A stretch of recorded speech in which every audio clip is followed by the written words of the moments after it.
Hello friends, in this video I am going to present lesson 12 of class 9. This is the last poem of class 9, Hunting Snake. Hunting means শিকাররত, শিকার করা বা শিকারী।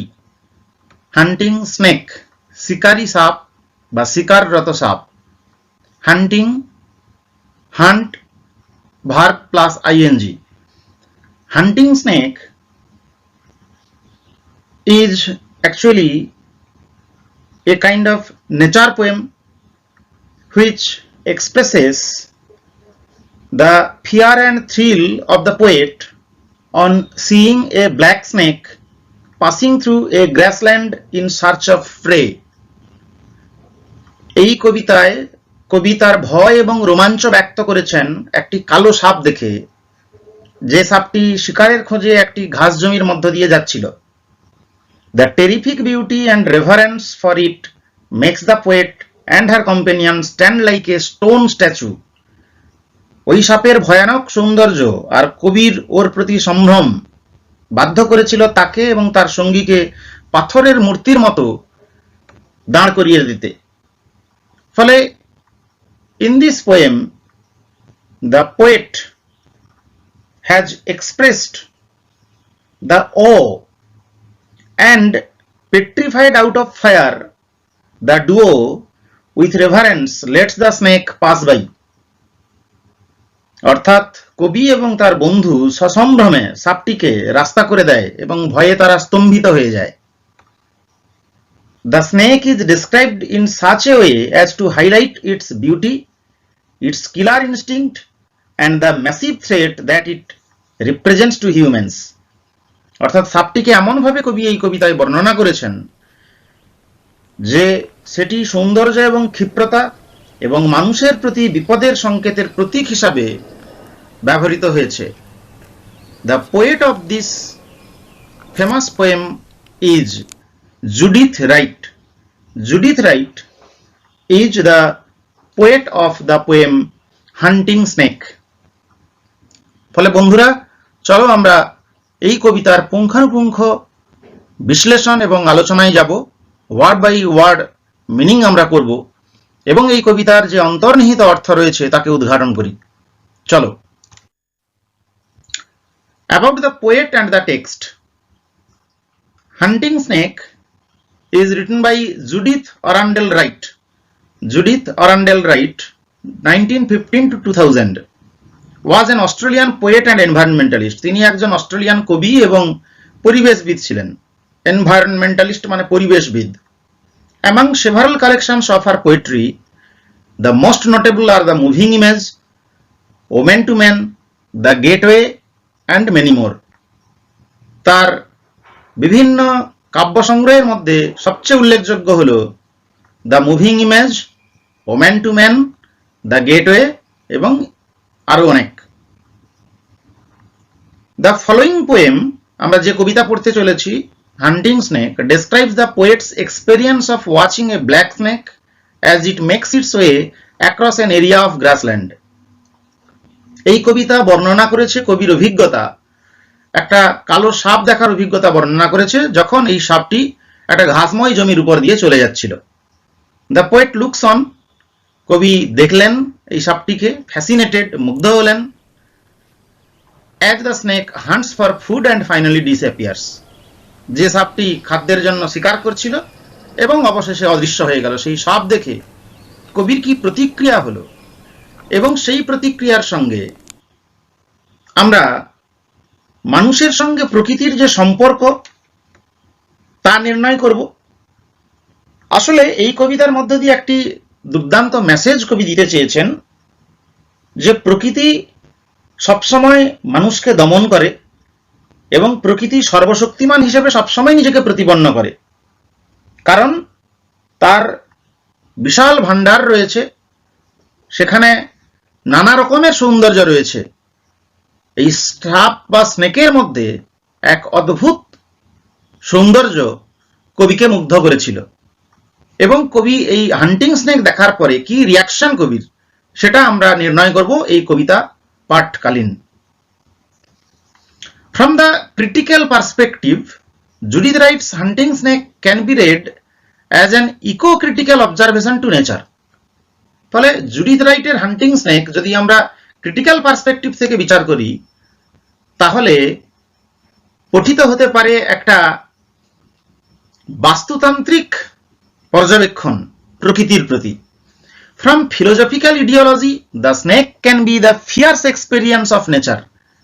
Like the tiger of Blake, it shows awe and veneration, prey and preyed.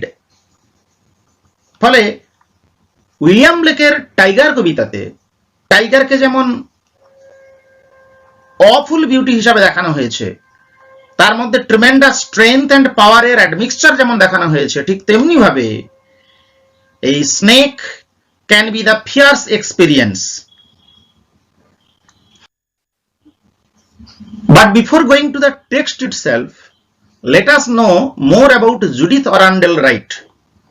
Judith Orandel Wright আগেই বলেছি 1915 সালে জন্মগ্রহণ করেন, 31 মে প্রয়াত হন 25 জুন 2000 সালে। তিনি একজন অস্ট্রেলিয়ান কবি, পরিবেশবিদ এবং campaigner for aboriginal land rights. তিনি আন্দোলনকারী ছিলেন। অস্ট্রেলিয়ায় যে নাগরিকরা আগে থেকেই বসবাস করত সেই অ্যাবরিজিনালদের নিয়ে তিনি লড়াই করেছেন। She was a recipient of the Christopher Brennan Award. Christopher Brennan অ্যাওয়ার্ডে ভূষিত হন তিনি। She was a recipient of the Australian National Living Treasure Award in 1998. এছাড়াও আরো বেশ কয়েকটি পুরস্কার তিনি লাভ করেছেন। Judith Wright was born in Armidale, New South Wales.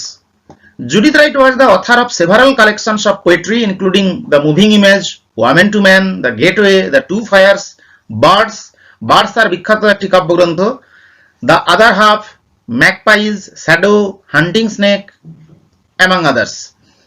Her poems have been translated into several languages. তার কবিতা নানা ভাষায় অনুদিত হয়েছে including Italian, Japanese and Russian. Italian, Japanese এবং রাশিয়ান ভাষাতেও তার কবিতা অনুবাদ হয়েছে। তা এই জুডিথ অরান্ডেল রাইট যে প্রকৃতির ভারসাম্য রক্ষা করার ব্যাপারে যথেষ্ট সচেতন ছিলেন এবং তার কবিতায় প্রায়শই তার প্রকাশ ঘটেছে, এই কবিতাও কোনো ব্যতিক্রমী নয়। Judith Wright's Hunting Snake describes the poet's experience of watching a black snake as it makes its way across an area of grassland. The poet looks on fascinated as the snake hunts for food and finally disappears. So Hunting Snake is a beautiful eco-critical poem that simply describes the hunting snake. ফলে এই কবিতায় আমরা পূর্ণ প্রতিফলন দেখতে পাচ্ছি এই হান্টিং স্নেকের। We can snapshot a moving and reeling snake through the grassland through the eyes of Judith Wright. Judith Wright এর দৃষ্টি দিয়ে আমরা একটা ছবি তুলে নিতে পারি একটা চলমান এবং এঁকে বেঁকে যাওয়া সাপের। The snake here is neither Keats's nightingale, nor Shelley's skylark, nor Thomas's owl, nor Hughes's hawk. হিউয়েসের কবিতায় হক কিংবা টমাসের আউল কিংবা সেলির কবিতায় স্কাইলার্ক কিংবা কিটসের নাইটিঙ্গেলের মতো এই সাপ নয়। Even that snake in this poem voices a simple underneath message that beauty is everywhere in the natural phenomena, even in fierce beauty. নাইটিঙ্গেলের মতো স্কাইলার্কের মতো সাপ না হলেও একটা সহজ কথা সুন্দর মেসেজের মধ্য দিয়ে কবি বলে দিয়েছেন যে প্রকৃতির সৌন্দর্য নানাভাবে থাকতে পারে, বিভিন্ন জিনিসের মধ্যে সৌন্দর্য থাকে, এমনকি ভয়ঙ্করের মধ্যেও একটা সৌন্দর্য থাকে। In this four-stanzaic poem, Judith compacts a soft morning of autumn.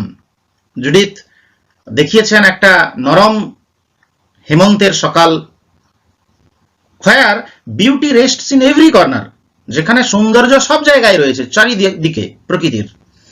Even in snake, which is given a taboo of evil or ominous in our daily life. যে সাপকে আমাদের দৈনন্দিন জীবনে অশুভ বা খারাপ ক্ষতিকারক বলে মনে করা হয়, সেই সাপের মধ্যেও একটা সৌন্দর্য রয়েছে, তাকেই উদ্ঘাটন করেছেন কবি তার এই কবিতায়। এই হান্টিং স্নেক পড়তে পড়তে আমাদের কোথাও লরেন্সের স্নেকের কথা হয়তো মনে পড়বে, যে স্নেক জল খেতে এসেছিল এবং তাকে কবি লক্ষ্য করেছেন। আর এই সাপকে কবি বাগানে হাঁটতে হাঁটতে ঘাসের মধ্যে তার খাদ্য খুঁজছে তাকে দেখতে পেয়েছেন। এই দুটো সাপের মধ্যে কোথাও না কোথাও একটা অদ্ভুত কবিদের পর্যবেক্ষণ করার ব্যাপার আমরা দেখতে পাব। Now let us start the text. Sun warmed in the late season's grace, under the autumn's gentlest sky, we walked and froze up through a pace. The great black snake went reeling by. This is the first stanza of 4 lines, which is called quatrain. Head down, tongue flickering on the trail, he quested through the parting grass. Sun glazed his curves of diamond scale, and we lost breath to see him pass. Actually, প্রথম তিনটা স্তবকে A B এই একটা সরল সাধারণ ছন্দ কবি ব্যবহার করেছেন প্রকৃতির শান্ততাকে দেখানোর জন্য। শুধু শেষ স্তবকে একটু ব্যতিক্রম রয়েছে, এ বিবিএ, তার কারণও রয়েছে অবশ্য, সেটা আমরা পরে আলোচনা করছি। কিন্তু সান ওয়ার্মড প্রথম স্তবকের আমরা মানে করব সান ওয়ার্মড, সূর্য উষ্ণ। অ্যাকচুয়ালি ওয়ার্ম শব্দটার মানে হলো উষ্ণ, হালকা গরম, যেটা কিনা favourable for the cold blooded animals like snake. সাপের মতো শীতল শোণিত প্রাণী যারা, তাদের কাছে আরামদায়ক, তারা সূর্যের উষ্ণতাকে উপভোগ করে। সান ওয়ার্মড, ফলে সূর্যের উষ্ণতায় উষ্ণ। It is not hot but warm. Hot মানে উত্তপ্ত, সূর্যের যেটা স্কর্চিং হিট হয়, কিন্তু এই সান ওয়ার্মড মানে সূর্যের উষ্ণতা একটা মনোরম উষ্ণতা, the pleasant, joyful. The sun warmed in the late season's grace.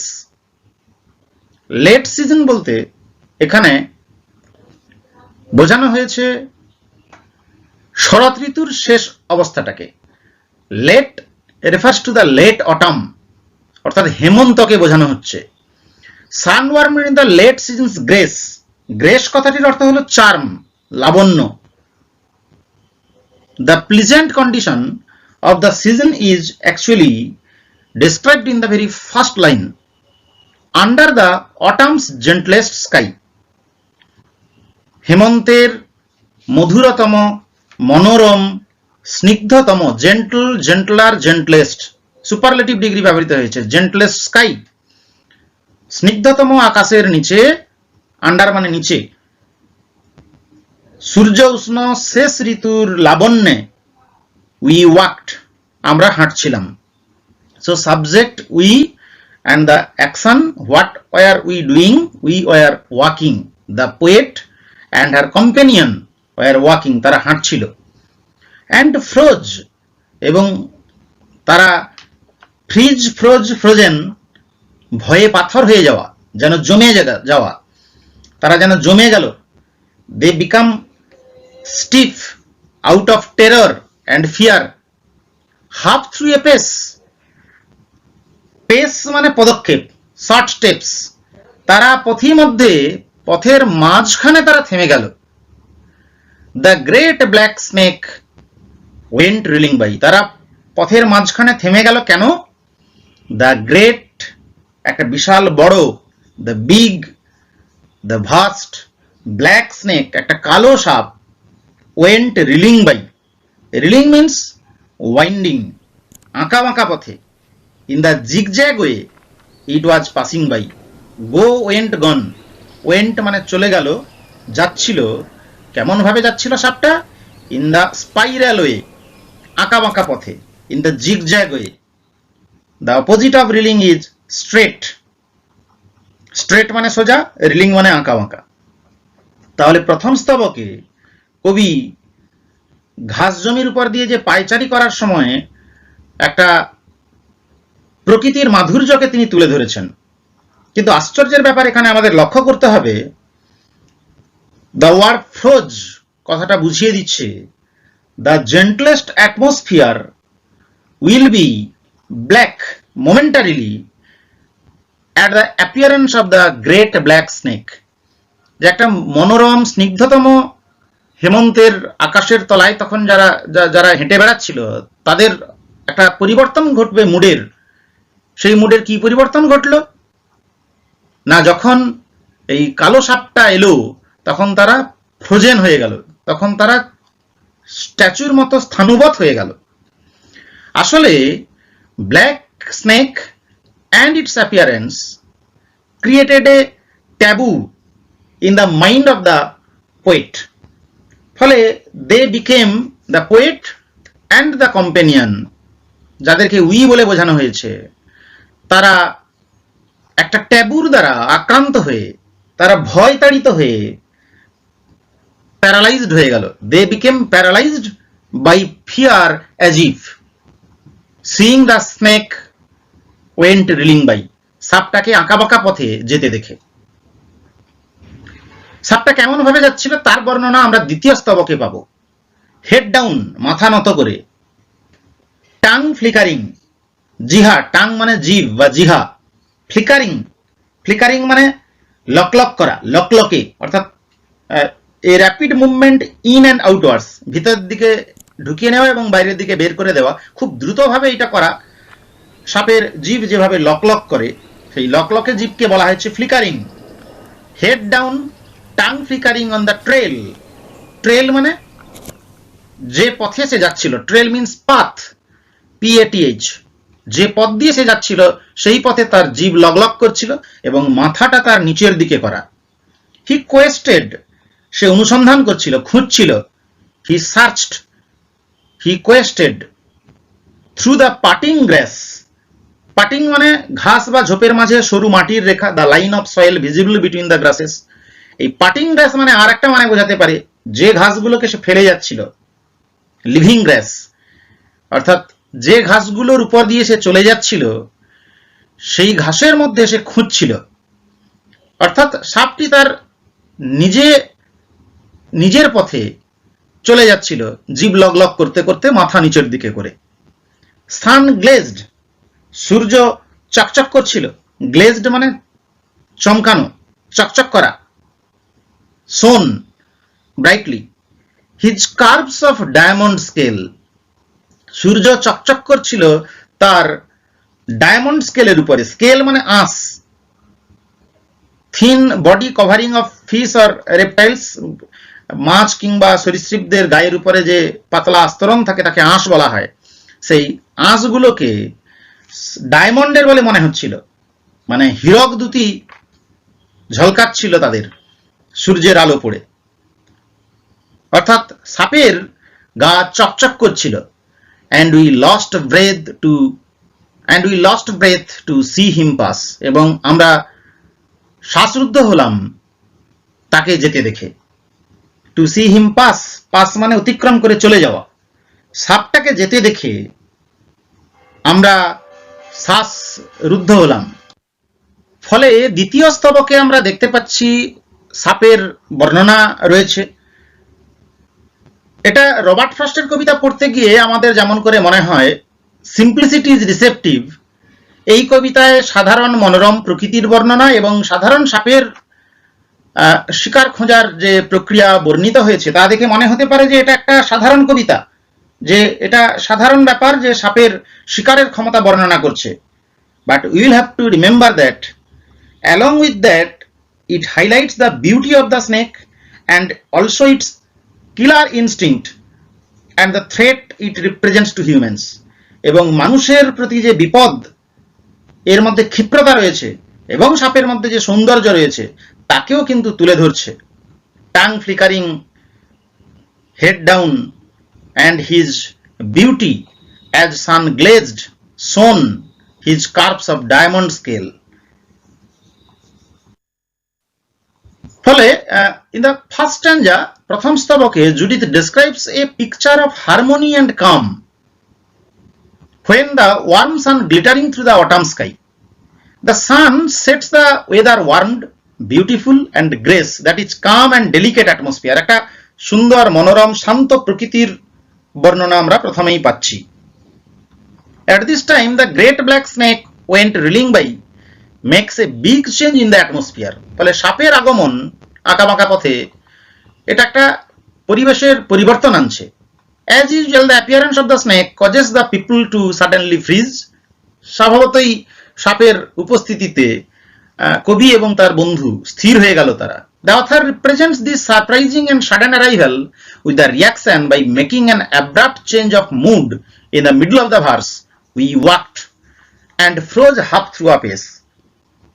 The fact it was half through a pace reinforces the idea of surprise। এবং একই সঙ্গে তিনি যে বিস্মিত হয়েছিলেন, তারা যে চমকে গিয়েছিল, অবাক হয়েছিল, এই সৌন্দর্য দেখে তারা যে মুগ্ধ হয়েছিল, they were mesmerized and hypnotized as if, সে ব্যাপারটাও কিন্তু এখানে বর্ণিত হয়েছে। The fact this snake justified stopping their walk shows it is potentially dangerous। এবং একই সঙ্গে এটা বোঝাচ্ছে যে সাপকে দেখে মানুষ থমকে গেল, স্থির হয়ে গেল, স্ট্যাচুর মতো দাঁড়িয়ে গেল। অর্থাৎ সাপ যথেষ্ট শক্তিশালী এবং বিপজ্জনক। অর্থাৎ প্রকৃতিকে যতই মানুষ ধ্বংস করে দেওয়ার চেষ্টা করুক না কেন, প্রকৃতিও সমানভাবে মানুষের চেয়েও কিন্তু বিপজ্জনক হতে পারে, অনেক বেশি শক্তিশালী। মানুষকে এটা মনে রাখতে হবে। কারণ অ্যাবরিজিনালসদের নিয়ে লড়াই করা জুডিথ রাইট প্রকৃতির রক্ষার ব্যাপারে যথেষ্ট সচেতন, এবং এখন যে এনভায়রনমেন্টালিস্ট মুভমেন্টগুলো হচ্ছে তার কিন্তু একজন অন্যতম পথিকৃৎ। It is great in size and black in color. The snake was great, big and black. The black snake went reeling by। ফলে কবি এই সাপের বর্ণনার মধ্য দিয়ে আসলে প্রকৃতির যে বৃহৎ সৌন্দর্য এবং ভয়ঙ্কর সৌন্দর্য রয়েছে তাকে বর্ণনা করছেন। In the second stanza the poet went on describing the snake, showing the beauty and strength of the snake, whose head down, tongue flickering on the trail. The snake is here linked to a knight। এই দ্বিতীয় স্তবকে যেন সাপকে একজন নাইটের সঙ্গে তুলনা করা হচ্ছে, বীর যোদ্ধা, gone on an adventure, সে যেন তার রোমহর্ষক অভিযানে চলে যাচ্ছে। This comparison brings up a mixed image। এটা আমাদের একটা মিক্সড ইমেজ তৈরি করে। On one side a knight is a brave soldier fighting for his king, he is a hero। এই সাপকে যদি নাইট হিসাবে আমরা ধরে নিই, প্রথমত মনে হতে পারে তিনি একজন ব্রেভ সোলজার, সাহসী সৈনিক, একজন বীর। On the other hand he is a violent person that kills many people and can be perceived as ruthless, to be feared and admired। অন্যদিকে যে যোদ্ধা অনেক মানুষকে হত্যা করে তাকে আমরা নির্দয়, রুথলেস বলে মনে করতে পারি, ক্রুয়েল বলে মনে করতে পারি, এবং তাকে ভয় পাই আমরা এবং তাকে শ্রদ্ধাও করি। It made its passage through the parting grass. ফলে ঘাসের মধ্য দিয়ে সাপটা চলে যাচ্ছিল। এটার সঙ্গে একটা বিবলিক্যাল রেফারেন্স নেওয়া যেতে পারে, biblical reference to the see that parted in front of Moses. এবং এই সাপ আরো একটা বিবলিক্যাল রেফারেন্স আমাদের সামনে নিয়ে আসে, মনে করিয়ে দেয় বাইবেলের সেই বিবলিক্যাল সার্পেন্টকে, who was the cause of loss of paradise. Paradise থেকে মানুষের পতনের যে কারণ, সেই সাপকেও আমাদের মনে করিয়ে দেয়। The blazing sun reflected its curves of diamond scale. In fear the author say that we lost breath to see him pass। কবি যে ভয় পেয়েছেন এবং তার বন্ধু যে চরমভাবে ভীত হয়েছে, সেটা বোঝাচ্ছে যে তারা শ্বাসহীনভাবে দাঁড়িয়ে রইল এবং দেখতে লাগলো সাপটার চলে যাওয়া। The snake in its natural setting is the king or supreme in power, gorgeous and pompous in show and gallantry। ফলে যাকে দাঁড়িয়ে দেখতে হয়, যখন যোদ্ধা ঘোড়ায় চড়ে যায়, নাইট যেমন যায়, কিংবা রাজা গেলে যেমন আমরা দাঁড়িয়ে সশ্রদ্ধ চিত্তে দেখি, ঠিক তেমনি ভাবে এই সাপটাকে বর্ণিত হয়েছে। ফলে সাপটা শুধুমাত্র ইভিল নয়, as if a king or supreme in power, pompous in show and gallantry, যাকে দাঁড়িয়ে কুর্নিশ জানাতে হয়, যাকে দাঁড়িয়ে দেখতে হয়। ফলে এই প্রথম দুটো স্তবক আমরা পড়লাম এবং তার ব্যাখ্যা পেলাম। আমরা তৃতীয় স্তবক শুরু করি। What track he followed, what small food fled, leaving from his fierce intent, we scarcely thought. Still, as we stood, our eyes went with him as he went. Last stanza.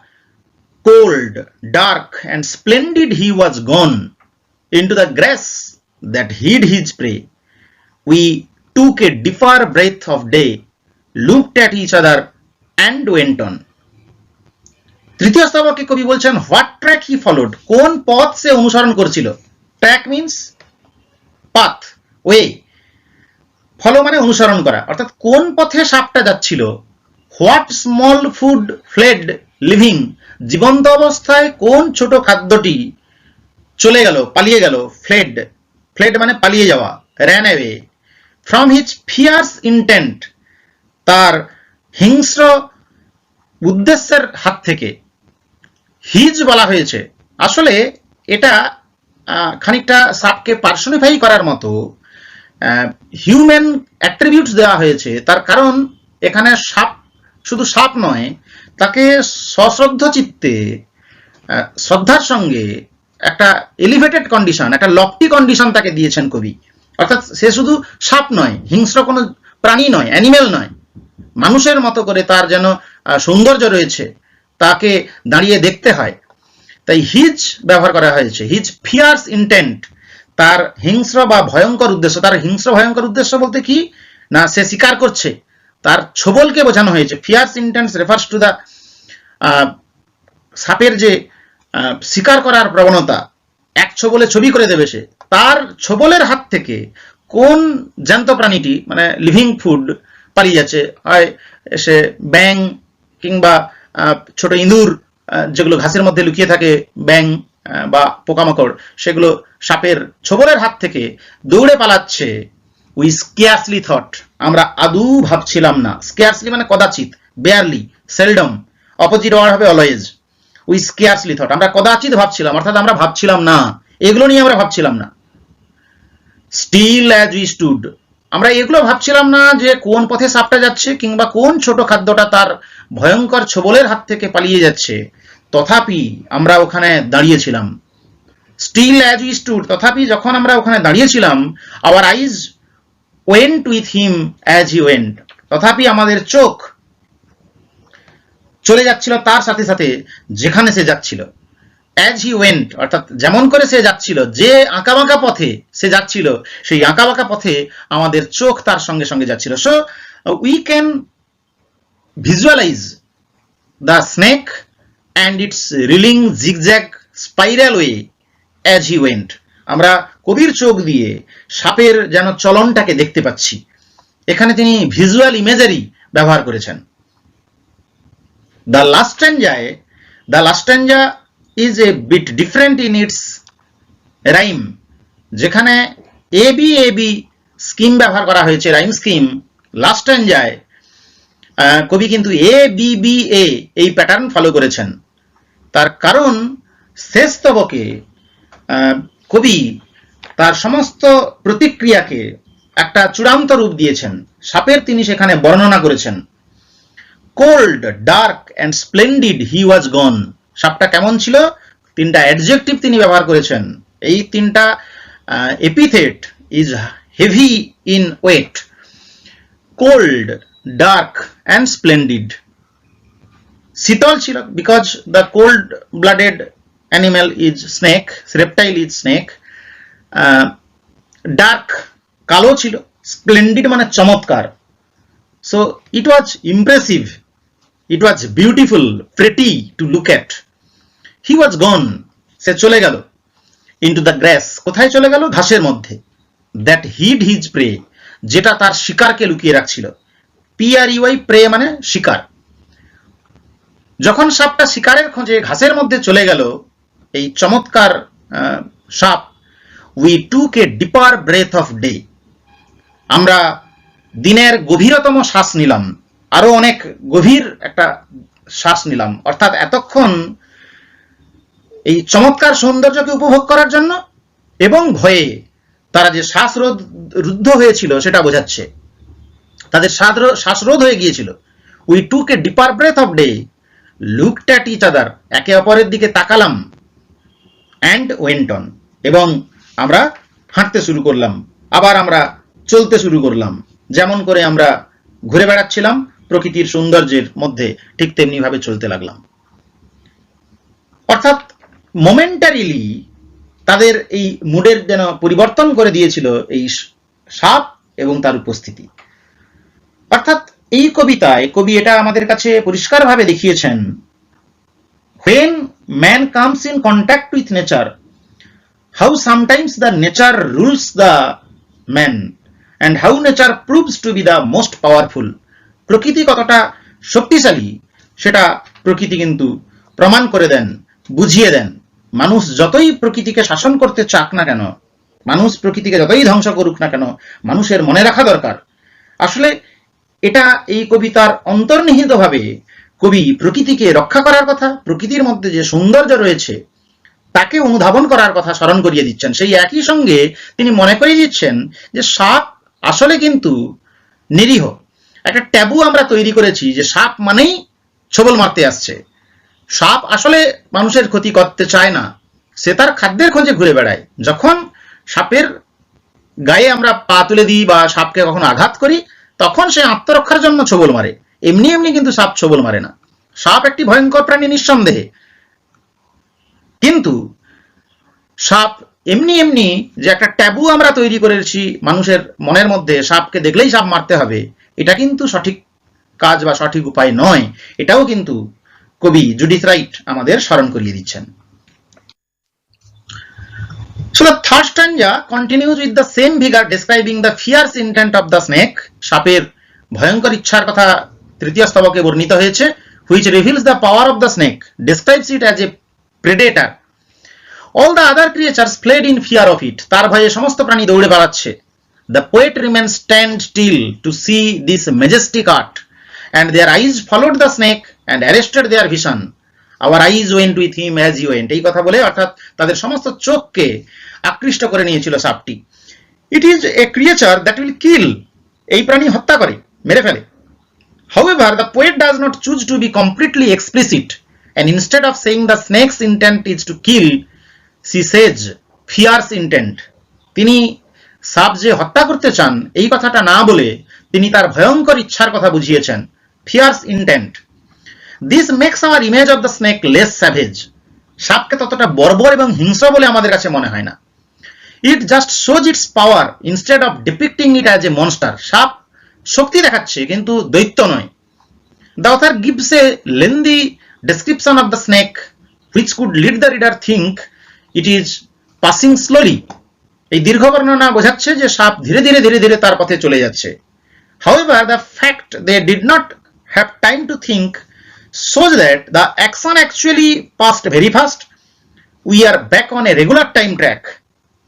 যেখানে কবি বলছেন যে আমরা ভাবতে পারছিলাম না, their mind was blocked and paralyzed because the action was taking place in a quick pace. She has trouble expressing herself at this point. They are awed and cannot take their eyes off this snake. They cannot move until it leaves. They are powerless facing the snake. ফলে সাপের মুখোমুখি হয়ে মানুষ, কবি এবং তার বন্ধু তারা যেন পাওয়ারলেস হয়ে গিয়েছিল। আর শেষ স্তবকে যেটা কনক্লুডিং স্ট্যাঞ্জা, সেখানে আবার সাপকে দেখতে পাচ্ছি আমরা। কবি তার নিজের অবস্থান থেকে সাপের বর্ণনা করেছেন। তিনটা অ্যাডজেক্টিভ, কোল্ড, ডার্ক, স্প্লেন্ডিড, সাপকে বর্ণনা করতে ব্যবহার করা হয়েছে। শীতল শোণিত প্রাণী, ডার্ক এটার কালার, এবং আমাদের ভিশনও যে ডার্ক সেটাকে ইন্ডিকেট করছে, কোল্ড ইন্ডিকেট করছে আমাদের ভয়কে, আমরাও ভয়ে শীতল হয়ে যাই, কবি এবং তার বন্ধু যেভাবে শীতল হয়ে গিয়েছিল। স্প্লেন্ডিড বোঝাচ্ছে ইটস গ্ল্যামারাস শো, সাপটা চমৎকার, ঠিক তেমনি ভাবে আমাদের ন্যাচারাল যে বন্ড সেটাও চমৎকার। প্রকৃতির সঙ্গে আমাদের একটা অচ্ছেদ্য বন্ধন রয়েছে, প্রকৃতিকে আমাদের শ্রদ্ধা জানানো উচিত। With a snake vision at this day, a deeper breath on a great plunge into the visionary myth of nature embedded. অর্থাৎ এই সাপকে দেখে একটা বিস্তৃত দৃষ্টিভঙ্গি যেন পাওয়া যায়। The poet and her mate looked at each other. একে অপরের দিকে তারা তাকালেন at this great miracle of nature. প্রকৃতির এই চরম রহস্য যেন তারা উপলব্ধি করতে পারলো, and went on with the day and days to come, তাদের দৃষ্টিভঙ্গি যেন বদলে গেল। অর্থাৎ এই সাপটা যেন একটা মিরাকল, এবং এই সাপটাকে দেখানো হয়েছে একটা যেন জাদু দেখিয়ে দিয়ে গেল, তারা যেন চোখ খুলে দিয়ে গেল, তারা যেন মনের অন্ধকারকে দূর করে দিয়ে গেল, যে প্রকৃতির মধ্যে এই রহস্য রয়েছে, প্রকৃতির মধ্যে অসম্ভব শক্তি রয়েছে, ফিয়ার্স বিউটি রয়েছে প্রকৃতির মধ্যে। এই হচ্ছে আমরা কবিতা পড়লাম। এখানে কতকগুলো কঠিন শব্দ ব্যবহৃত হয়েছে। Reeling, moving in curves, flickering lock করা, sudden forward and backward movement, trail মানে path, quested means searched, looked for, intent means aim উদ্দেশ্য, পারপাস। হান্টিং স্নেক কবিতায় অনেকগুলো রাইম বা পোয়েটিক লিটারারি ডিভাইস ব্যবহৃত হয়েছে। এটা 16 লাইনের একটি কবিতা, যেখানে ইতিমধ্যেই বলেছি এবি ফার্স্ট 3 স্ট্যান্জাতে রাইম স্কিম ব্যবহার করা হয়েছে, লাস্ট স্ট্যান্জাতে এবিবিএ ব্যবহৃত হয়েছে। এখানে অ্যালিটারেশন প্রচুর ব্যবহৃত হয়েছে। We walked, still as we stood, still stood, S সাউন্ডের রিপিটেশন হচ্ছে alliteration. Went with as he went, heed his, হিডের এইচ, হিজের এইচ, এগুলোকে অ্যালিটারেশন বলে। এখানে অ্যাজোনেন্স আছে, এখানে সেসুরা আছে। এই সেসুরাটা হচ্ছে pause in a line usually caused by punctuation, অর্থাৎ কবিতার মাঝে থেমে যাওয়া। এই পজ ইন্ডিকেট করছে যে তাদের থট প্রসেসের মধ্যেও পজ ঘটছে। We walked and froze half through a pace, তারা যে দাঁড়িয়ে গেল এবং সেখানে কবিতার মাঝে এই কমা দিয়ে থেমে যাওয়া। উই স্কেয়ারসলি থট, আমরা ভাবতেই পারছিলাম না, অর্থাৎ তাদের ভাবনার যে বিরতি, তাকে যেন কবিতার গঠনগতভাবেও বিরতি দিয়েছেন। স্টিল অ্যাজ উই স্টুড, তখনও পর্যন্ত আমরা দাঁড়িয়েছিলাম। এইভাবে ব্যবহৃত হয়েছে। এনজেমমেন্ট হচ্ছে যখন when a line runs on into the next without punctuation, punctuation ছাড়াই চলছে দ্বিতীয় line. head down, tongue flickering on the trail, he quested through the putting grass, ফলে এই লাইনের পরে কোনো পাংচুয়েশন নেই, একই জিনিস কন্টিনিউ হচ্ছে। ইন্টারনাল রাইম কিছু কিছু আছে, সান, আন্ডার, অটাম, স্প্লেন্ডিড, হিড, এগুলো ছন্দ তৈরি করছে। ডিপার, ইচ, এগুলো টেক্সচারকে আরো স্ট্রেন্থেনিং করেছে। অল্টারিং সাউন্ড এগুলোকে বলা হয়। আর ছন্দের কথা বলতে গেলে এই কবিতায় টেট্রামিটার ব্যবহৃত হয়েছে। যেমন করে এই 4টা ফুট, তাকে বলা হয় tetrameter. Sun warmed in this late season's grace, under the autumn's gentlest sky, এই sun warmed in this late season's grace, এই 4টা যে ফুট ব্যবহৃত হয়েছে এটাকে বলা হয় tetrameter. We walked and froze half through a pace, the great black snake went reeling by. ফলে আয়াম্বিক প্রাধান্য পাচ্ছে কোথাও কোথাও, যদিও স্পন্ডি রয়েছে। টেট্রামিটারে এই কবিতা লেখা। আশা করি এই কবিতা সম্বন্ধে তোমাদের একটা সম্পূর্ণ ধারণা তৈরি হলো। এই আলোচনা যদি তোমাদের ভালো লাগে অবশ্যই কমেন্ট, লাইক এবং শেয়ার করো। যদি আমার এই চ্যানেলে নতুন হও তাহলে অবশ্যই সাবস্ক্রাইব করো। তোমাদের এই কমেন্ট, তোমাদের ভালোবাসা আমাকে নিশ্চিতভাবে সাহস যোগাবে। ধন্যবাদ।